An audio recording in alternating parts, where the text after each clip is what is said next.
Hi, and welcome to another episode of Hot Takes with me, the Silver Fox, on this rather wet and miserable Friday. But hey, it's still Friday, and so that's a good thing.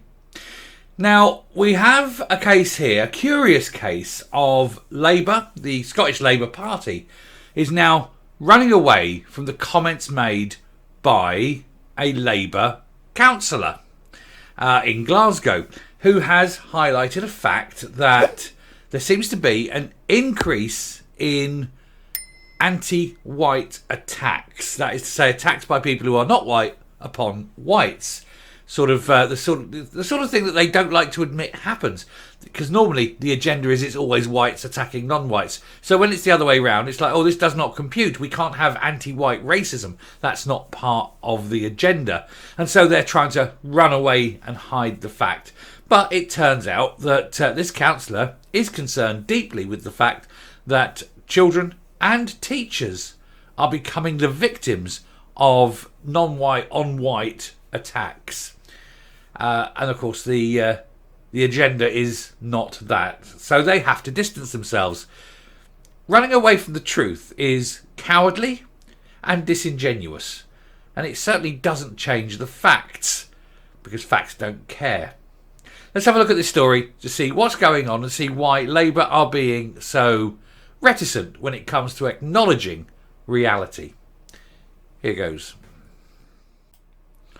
So, Labour distances itself from Glasgow councillor in anti-white row. Because it's uncomfortable for them, I suppose.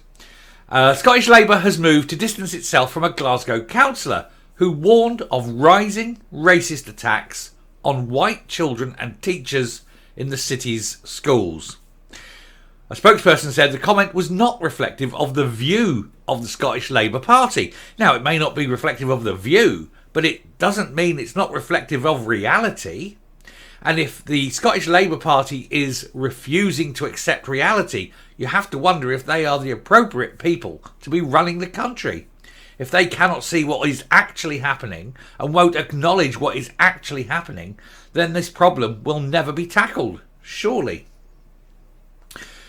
Details of the remark from Audrey Dempsey were included in an agenda for meeting of the Labour group on Glasgow Council, which was subsequently leaked to the Herald.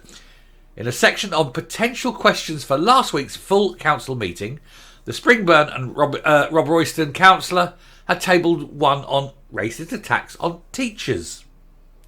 It read, to ask the relevant convener if they are aware of the rising racist attacks on white children and teachers in our schools, and how do they plan to tackle this? Now, I think that is a perfectly fair question.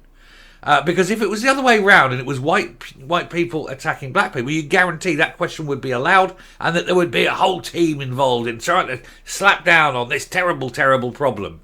But because it's the other way around and you're highlighting the fact that it's non-whites attacking whites, oh God, that is against everything that is the message, the agenda, the direction of travel. White people bad, non-white people good. That's the agenda that they're doing.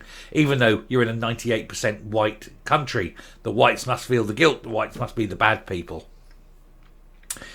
The question was never asked. A council source said there was no evidence of increasing racism against white students or teachers in the city. Is there a lack of evidence because you've deliberately not looked and deliberately turned away from reality to make sure that there would be no evidence?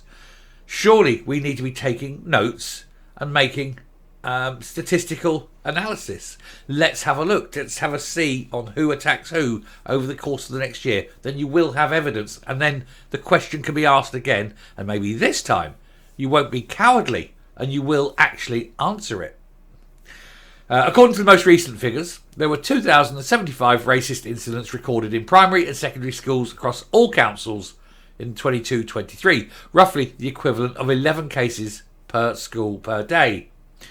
Some 352 of those were in Glasgow. Sorry, it's not per school per day, per school day. So it's across the whole of the city there. Excuse me. The Coalition for Racial Equality and Rights has long argued that the true figures are likely higher as many incidents will go unreported.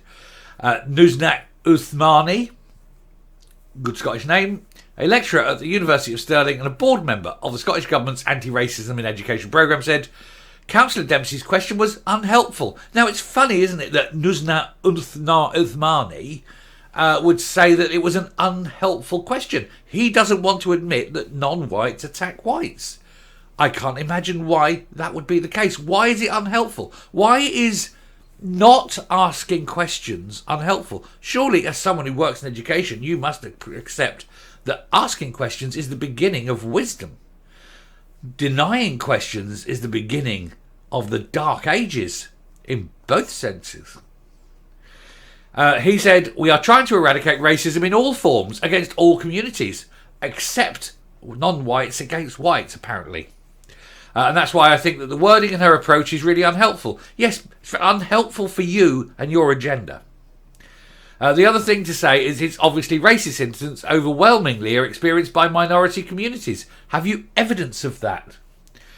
He says there's plenty of evidence out there to show that, but then fails to mention that evidence. And if you've got enough evidence that you can show white against non-white, then why are you not collecting evidence of non-white against white? That in itself smacks of racism.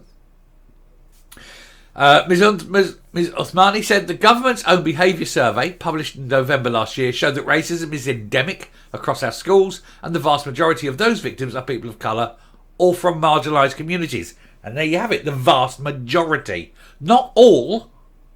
And therefore, by that admission, it's the other way as well. Now, we need to know what the relationship going back is. And if it's more than about 2%, then you know it's an increase. And it's at a higher rate one way than the other based on ethnic makeup of Scotland. This is not helpful for their cause, of course, which is why they completely want to shut this down. An SNP spokesperson said it was utterly abhorrent to single out children from a black and ethnic minority background with questioning such as this. Why? You're happy to do it if it's white children, so why is it suddenly now unhelpful to do it for non-whites? Again, that is and of itself racist.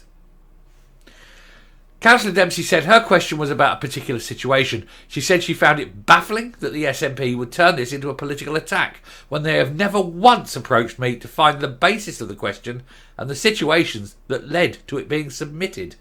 She added, if someone hinted to myself that children were suffering abuse, I would do all I could to find out the details and resolve it for the children, not play political football with that.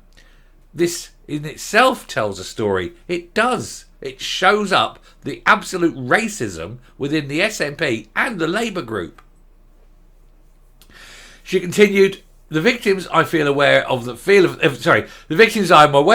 the action taken at the time of the incident was not appropriate for the act that was carried out on them, and they will seek answers from Education Department of Glasgow Council as to what change to make to that their complaints will be taken as seriously as others. I think this is a valid question for them and they deserve to have it answered. Unfortunately, the question was not selected for reasons unknown to myself. The magic racism pixie that exists within both Labour and the SNP is possibly the reason. They don't want to highlight non-white attacks on whites. It's not helpful for them, is it? She said, we should not be supporting one vulnerable group by making another group vulnerable. We have to treat everyone equally with the same rules and the same consequences. That's the last thing they want. They don't want equality. They want people who have perceived, problems to be made more important than the vast majority. So the minority is lifted, but the majority punished, simply by dint of their skin colour. Tells you all you need to know, doesn't it, about Labour and the SNP. And isn't it funny that they have something in common? Coming up. I think you can tell, without me saying it, why this thing is a thing. I think you can tell why this particular problem is overlooked, is pushed away, is rejected and ignored. And I think you can tell that it will continue to happen because it is not part of the agenda. It's not part of the message. And it is that continued push to try and make white people feel guilty for being white. Well, I don't. look, here's me not giving a shit. I hope that you out there in YouTube land don't care about people's colour either. It's not the colour of the skin that's the problem. It's the colour of the attitude of the people behind it. And I think the attitude here in Glasgow is it pretty much stinks. We know there's racism, but we can see the real racism here. Anyway, I shall finish there. Thank you very much for watching. Do please hit the subscribe button, ring the bell, leave a like, leave a comment, please share the video, and I'll speak to you later. Bye.